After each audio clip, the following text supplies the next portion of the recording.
Hi friends, അതിമനോഹരമായിട്ടുള്ള price ആക്ഷനാണ് ഞാൻ ഇന്ന് നിങ്ങളോട് പറയുന്നത്. ഓരോ കൊച്ചു കൊച്ചു പ്രൈസ് ആക്ഷനും മനസ്സിലാക്കിയിരുന്നാൽ നിങ്ങളുടെ സക്സസ് റേറ്റിനെ വളരെയേറെ അത് എസ്കലേറ്റ് ചെയ്യും. ശരിക്കും പ്രൈസ് ആക്ഷൻ എന്ന് വെച്ചാൽ പ്രൈസ് ക്യാൻഡിലും ബുള്ളിങ് ക്യാൻഡിലും തമ്മിലുള്ള സൈക്കോളജിയും അണ്ടർസ്റ്റാൻഡിംഗ് ആണ് പ്രൈസ് ആക്ഷൻ എന്ന് പറയുന്ന സംഗതി. അപ്പം ഈ പ്രൈസ് ആക്ഷൻ കഴിഞ്ഞ വെള്ളിയാഴ്ച നിഫ്റ്റിയിൽ സംഭവിച്ച പ്രൈസ് ആക്ഷനാണ്. ശരിക്കും ഞാൻ സാധാരണ ഓപ്ഷൻ ട്രേഡ് ചെയ്യുന്നത് ബേസിക്കലി എൻ്റെ ലാപ്ടോപ്പ് വെച്ചാണ്. ഞാൻ സാധാരണ മൊബൈൽ വെച്ച് ചെയ്യാറില്ല. പക്ഷേ കഴിഞ്ഞ ഫ്രൈഡേ ഞാൻ ഒരു സ്ഥലത്ത് പെട്ടുപോയി ശരിക്കും. അതുകൊണ്ട് തന്നെ എനിക്ക് എൻ്റെ ലാപ്ടോപ്പ് യൂസ് ചെയ്യാൻ സാധിച്ചില്ല. പക്ഷേ ഈ പ്രൈസ് ആക്ഷൻ മൊബൈലിൽ കണ്ടോടുകൂടി ഞാൻ വളരെ കൺവിൻസ്ഡ് ആകുകയും ഞാൻ ആ ട്രേഡ് എടുക്കുകയും ചെയ്തു. അപ്പോൾ നിങ്ങളോട് പറയാൻ പോകുന്ന ഈ പ്രൈസ് ആക്ഷൻ്റെ ഡീറ്റെയിലിംഗ് ആണ്. നിങ്ങൾ ഈ ഡീറ്റെയിൽ മനസ്സിലാക്കിയിരിക്കണം. It's a beautiful price action. മൊമെൻറ്റത്തിൻ്റെ എക്സ്പാൻഷൻ എങ്ങനെയാണ് എക്സ്പാൻഡ് ചെയ്യുക എന്നുള്ളതിൻ്റെ ഒരു ചെറിയ സമ്മറിയാണ്. ഒരു കാരണവശാലും മിസ്സാക്കല്ലേ. ഹായ് ഫ്രണ്ട്സ്, കഴിഞ്ഞ വെള്ളിയാഴ്ച നിഫ്റ്റി ഫ്യൂച്ചേഴ്സിൽ വന്ന ഒരു ബ്യൂട്ടിഫുൾ പ്രൈസ് ആക്ഷൻ്റെ എക്സ്പ്ലനേഷനാണ് ഈ വീഡിയോ. അപ്പോൾ നമുക്ക് നിങ്ങൾ നോക്കണം, ഇതെല്ലാം സപ്പോർട്ട് റെസിസ്റ്റൻസ് വരച്ചിട്ടിരിക്കുന്നത് ശരിക്കും. So we will move. ഇത് 5 minutes ചാർട്ടാണ്. 15 minutes സപ്പോർട്ട് റെസിസ്റ്റൻസ് വരച്ചിട്ടിരിക്കുന്നത്. നമുക്ക് വോളിയം കൂടെ ഓൺ ചെയ്തിട്ട് നമുക്ക് വേണമെങ്കിൽ കുറച്ചുകൂടെ ക്യാൻഡിൽസിനെ കുറേ കൂടെ സൈസിലാക്കാം. നിങ്ങൾക്ക് കുറേ കൂടെ ബ്യൂട്ടിഫുൾ ആയിട്ട് ഈ കൺസെപ്റ്റ് മനസ്സിലാവും. ഇതാണ് ഓപ്പൺ ക്യാൻഡിൽ. ഓപ്പൺ ക്യാൻഡിൽ വളരെ സ്ട്രോങ് ആയിരുന്നു. സ്ട്രോങ് ബേറിഷ് മാരബോസ് എന്ന് വേണമെങ്കിൽ പറയാം, അല്ലെ ബേറിഷ് എൻഗൾഫിംഗ് എന്ന് പറയും. എത്ര ക്യാൻഡിൽ എൻഗൾഫ് ചെയ്ത് താഴെ പോയി നോക്കി. ഈ ലെവലിലെ കംപ്ലീറ്റ് ക്യാൻഡിലിനെ എൻഗൾഫ് ചെയ്തിട്ട് വിത്ത് സ്ട്രോങ് വോളിയം നേരെ താഴെ പോയിട്ട് പ്രീവിയസ് സപ്പോർട്ട് സോണിൽ സപ്പോർട്ട് എടുത്തിട്ട് തിരിച്ചു കയറിയിട്ട് എന്താ സംഭവിച്ചത്, തൊട്ട് മേലത്തെ റെസിസ്റ്റൻസ് സോണിൽ അത് ഹിറ്റ് ചെയ്തു. അത് സ്ട്രോങ് റെസിസ്റ്റൻസ് സോണാണ്. പക്ഷേ ഹിറ്റ് ചെയ്തിട്ട് എന്താ സംഭവിച്ചത്, ക്യാൻഡിൽസ് തിരിച്ച് ലോയിലേക്ക് വന്നില്ല. പകരം എന്താ സംഭവിച്ചത്, ഒരു ഹയർ ലോ ക്രിയേറ്റ് ചെയ്തു. This is higher low. The first price action higher low creation ആണ്. ഹയർ ലോ ക്രിയേറ്റ് ചെയ്തിട്ട് എന്താ സംഭവിച്ചത്, ഞാൻ ഫസ്റ്റ് വീഡിയോയിലും പറഞ്ഞിരുന്നു റേഞ്ച് ബ്രേക്ക്ഔട്ട് നിങ്ങൾ എപ്പോഴും ശ്രദ്ധിക്കണം എന്നുള്ളത്. ലോയിൽ വന്നതിന് ശേഷം it created A range create ചെയ്തു. ശരിക്കും ഇതാണ് റേഞ്ച് എന്ന് പറഞ്ഞ സാധനം. നോക്ക്, ഒരു പക്കാ റേഞ്ച് ക്രിയേറ്റ് ചെയ്തു. ശരിക്കും നിങ്ങൾ എപ്പോഴും ശ്രദ്ധിക്കണം, റേഞ്ചിൽ കൂടുതൽ സമയം സ്പെൻഡ് ചെയ്യുന്ന ക്യാൻഡിലിന്റെ റേഞ്ച് ബ്രേക്ക്ഔട്ട് സ്ട്രോങ് ആയിരിക്കും, പവർഫുൾ ആയിരിക്കും. ശരിക്കും നോക്ക്, റേഞ്ച് ബ്രേക്ക്ഔട്ട് സംഭവിച്ച് നേരെ കയറിപ്പോയി. നോക്ക്, ഒരൊറ്റ കയറ്റം കയറ്റിയല്ലേ, സ്ട്രോങ് ആയിട്ട് കയറിപ്പോയി. ഇനി റേഞ്ച് ബ്രേക്ക്ഔട്ട് പോട്ടെ, ഞാൻ അത് പറയാൻ വേണ്ടിയല്ല ഈ വീഡിയോ എടുത്തത് എങ്ങനെ മൊമെന്റം എക്സ്പാൻഡ് ചെയ്യുന്നു, എങ്ങനെ സെല്ലർ ഡോമിനൻസ് പൊളിഞ്ഞു പോകുന്നു എന്നുള്ളതിന്റെ ഒരു എക്സാമ്പിളാണ്. ഈ ലെവലിലൊക്കെ എല്ലാ ക്യാൻഡിലും അപ്പർ വീക്ക് ഉണ്ടല്ലേ, അപ്പർ വീക്ക് കാണിക്കുന്നത് സ്ട്രോങ് പ്രസൻസ് ഓഫ് സെല്ലേഴ്സ് ആണ്. അതിനുശേഷം റെഡ് ക്യാൻഡിൽ വന്നു. ഇതിലൊക്കെ ഈ ലെവലൊക്കെ വോളിയം ഇല്ല, പ്രസൻസ് ഉണ്ടെങ്കിൽ പോലും, സെല്ലറിന്റെ പ്രസൻസ് ഉണ്ടെങ്കിലും അത് പറഞ്ഞ നോൺ ആക്റ്റീവ് സെഷൻ ആണ്. അവരുടെ ആക്റ്റീവായിട്ട് സെഷനേ അല്ല. റേഞ്ചിൽ വന്നതോടുകൂടി ആൾക്കാരെല്ലാം പതുക്കെ മാറി നിന്നു. റേഞ്ചിന്റെ ബ്രേക്ക്ഔട്ടിൽ അല്ല ബ്രേക്ക് ഡൗണിൽ കയറാമെന്ന് വെച്ചു. അതിനുശേഷം വന്ന ബ്യൂട്ടിഫുൾ പ്രൈസ് ആക്ഷനാണ് ഞാൻ നിങ്ങളോട് പറയാൻ പോകുന്നത്. ഫസ്റ്റ് ക്യാൻഡിൽ ഗ്രീൻ ക്യാൻഡിൽ, അതിന് മേളിൽ വിക്ക് ഉണ്ട്. That means seller dominance is there. Next candle, അതിന് മേളിൽ വിക്ക് ഉണ്ട്. That means again seller dominance is there. പക്ഷേ എന്താ സംഭവിച്ചേ, ഈ ക്യാൻഡിലെ ക്ലോസിനെക്കാളും മേളിലായിരുന്നു ഈ ക്യാൻഡിലെ ക്ലോസ്. അതിന് അടുത്ത ക്യാൻഡിൽ സംതിങ് ഷൂട്ടിംഗ് സ്റ്റാർ, അതിന്റെ മേളിലും ഇൻവെർട്ട് ഹവർ എന്ന് പറയാം, ഷൂട്ടിംഗ് സ്റ്റാർ എന്ന് പറയാം. അതിന്റെ മുകളിലും സത്യത്തിൽ സ്ട്രോങ് വിക്ക് ഉണ്ട്. അത് ഹിറ്റ് ചെയ്തിട്ട് നേരെ താഴെ പോയി, റെസിസ്റ്റൻസ് ഹിറ്റ് ചെയ്തിട്ട് താഴെ പോയി. പക്ഷേ എന്താ സംഭവിച്ചത്, താഴെ പോയിട്ടും ഈ ലെവലിനെക്കാട്ടിലും മേളിലാണ് ക്ലോസ് ചെയ്തത്.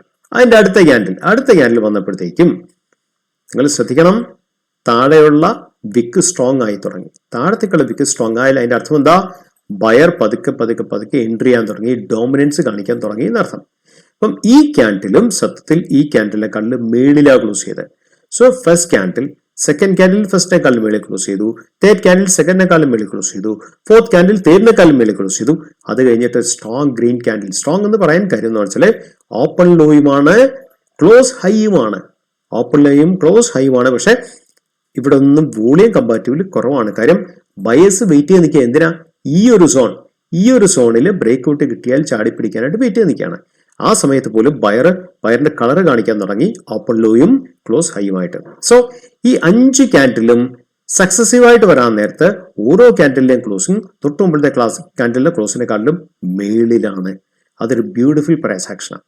ഈ ലെവൽ കഴിഞ്ഞിട്ട് ഉള്ള ബ്രേക്ക്ഔട്ട് ക്യാൻഡിൽ നിങ്ങൾ നോക്കണം. അതിൻ്റെ അകത്ത് ഈ ബ്രേക്ക്ഔട്ടിന് മുമ്പുള്ള ക്യാൻഡിലിനെക്കാട്ടിലും ഡബിൾ വോളിയമാണുള്ളത്. സീ ദി വോളിയം, ഡബിൾ വോളിയമാണ് ഈ ക്യാൻഡിലുള്ളത്. ഈ ക്യാൻഡിലും ഓപ്പൺ ലോ ആണ്, ക്ലോസ് ടുവേഴ്സ് ഹൈ ആണ്, സ്ട്രോങ് ക്യാൻഡിൽ. അതിന് ശേഷം വന്ന ക്യാൻഡിൽസ് നിങ്ങൾ നോക്ക്. അടുത്ത candle strong volume, open low close high, strong candle, open low close high. അതിനുശേഷം വന്ന് സിമ്പിൾ പ്രൈസ് ആക്ഷൻ. നമുക്കറിയാമല്ലോ എപ്പോഴും ഒരു ബ്രേക്ക്ഔട്ട് കഴിഞ്ഞാൽ പുൾ ബാക്ക് നമുക്ക് എക്സ്പെക്ട് ചെയ്യാൻ പറ്റും. This is pull back level. Pull back കഴിഞ്ഞിട്ട് ബ്രേക്ക്ഔട്ട് വീണ്ടും ബ്രേക്ക്ഔട്ട് കൊടുത്തു വിത്ത് സ്ട്രോങ് ക്യാൻഡിൽ. ആ ബ്രേക്ക്ഔട്ട് ക്യാൻഡിൽ എന്ത് സംഭവിച്ചേ? താഴെ സ്ട്രോങ് അപ്പർ വിക്ക് ഉണ്ടോ? Buyer demand is very strong and close to its high. Next candle, ഈ ക്യാൻഡിൽ മേളിൽ ഈ ക്യാൻഡിൽ ക്ലോസിംഗ്, അതിന് മേളിൽ ഈ ക്യാൻഡിൽ ക്ലോസിംഗ്, അതിന് മേളിൽ ഈ ക്യാൻഡിൽ ക്ലോസിംഗ്. നിങ്ങൾ നോക്ക്, ഓരോ ക്യാൻഡിലും നിങ്ങൾ അനലൈസ് ചെയ്ത് നോക്ക്. ബ്രേക്ക്ഔട്ട് കൊടുത്തു, തിരിച്ചു വന്നു, തിരിച്ച് ബ്രേക്ക്ഔട്ടിന്റെ സമയത്ത് വന്ന് പുൾ ബാക്ക് വന്നു. അവിടെ നിന്ന് വീണ്ടും പുൾ ബാക്ക് ബ്രേക്ക്ഔട്ട് ലെവലിലേക്ക് വന്നിട്ടില്ല.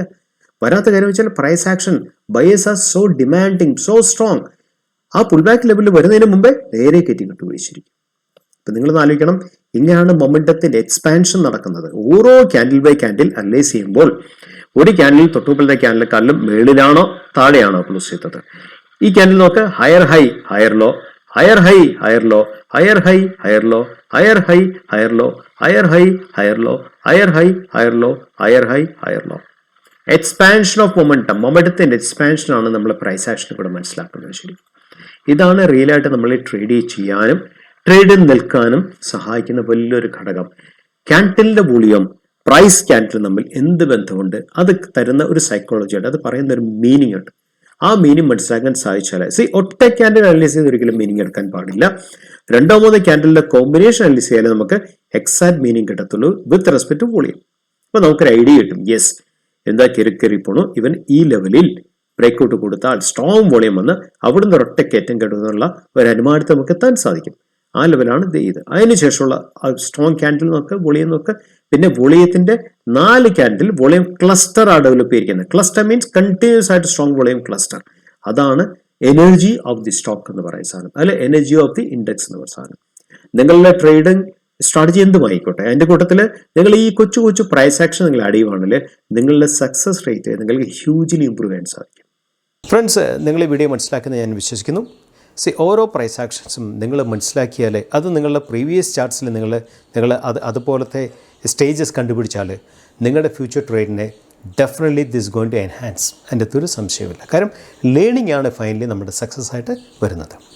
Signing off. മറ്റൊരു വീഡിയോ ആയിട്ട് നമുക്ക് വീണ്ടും കണ്ടുമുട്ടാം.